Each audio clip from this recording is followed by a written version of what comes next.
Today, we're diving into the Bere Project. It's a really incredible story about how one community looked at a massive problem, our mountain of old clothes, and figured out how to turn it into a source of genuine hope. So let me start by asking you something. Think about that old sweater you got rid of a while back. Ever really wonder what happened to it? You put it in the donation bin, you hope it gets a second life, but where does it actually end up? Well, the hard truth is, a lot of those clothes end up as waste, becoming part of this huge, growing environmental headache.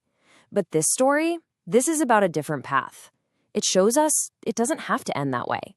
It's all about finding a better ending. Okay, so first things first, let's really unravel what we're calling this sweater problem and understand the sheer scale of textile waste. But before we get to the solution, you've got to know about the secret ingredient that made this whole thing work.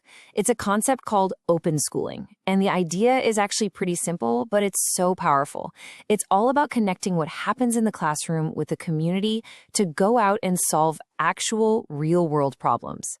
This philosophy right here is the engine that drives this entire project. And that brings us right from the problem to the solution.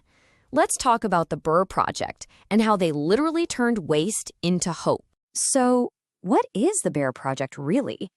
At its heart, it's a brilliant idea with a massive impact, taking something discarded, something nobody wants, and turning it into warmth for people who need it, building a stronger community, and creating new opportunities. It's this beautiful blend of helping the environment and helping people.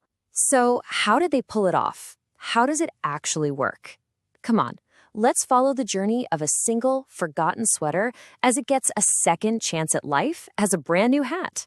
The whole process is just so smart and simple. First, they collect.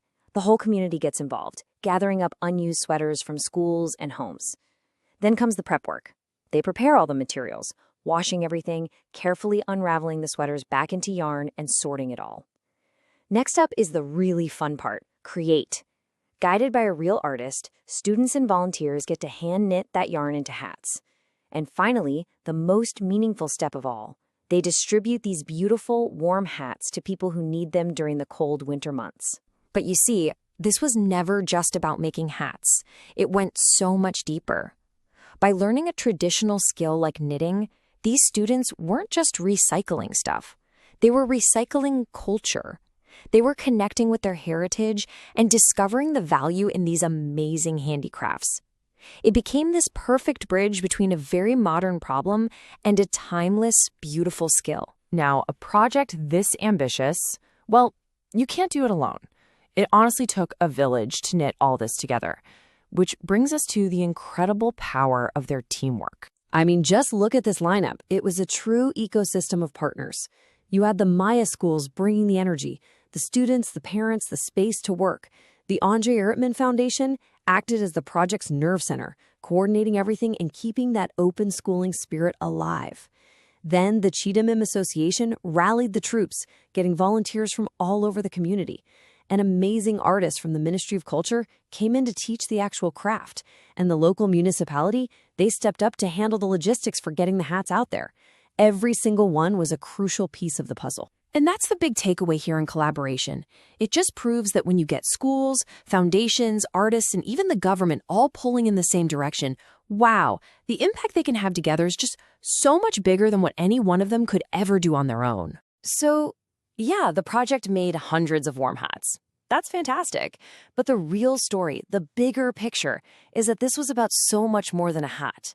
Let's really peel back the layers and look at the project's full impact. Think of the impact like ripples spreading out in a pond. The first ripple was environmental. Obviously, they reduced waste and cut their carbon footprint. Then there was the social ripple, providing real warmth to people and forging these amazing community bonds. The ripples keep going. You've got the educational one, giving students real hands-on experience in managing a project. And finally, the cultural ripple, preserving and passing on a beautiful traditional skill to a whole new generation. And this, right here, is the educational magic of the whole thing. It's the difference between just reading about something in a book and actually getting your hands dirty, right? Instead of just learning about recycling theory, they did recycling. Instead of some abstract math problem, they were using math to calculate real-world cost savings for their own project. This is open schooling in action. It's learning by doing. So in the end, the Bere Project created way more than just hats. It created a powerful, repeatable model, a blueprint, really. It's a model that proves you don't have to choose between helping the planet and helping people. You can absolutely do both at the same time. But you know what? Maybe the project's single greatest achievement wasn't the hats or the skills or even the lessons learned.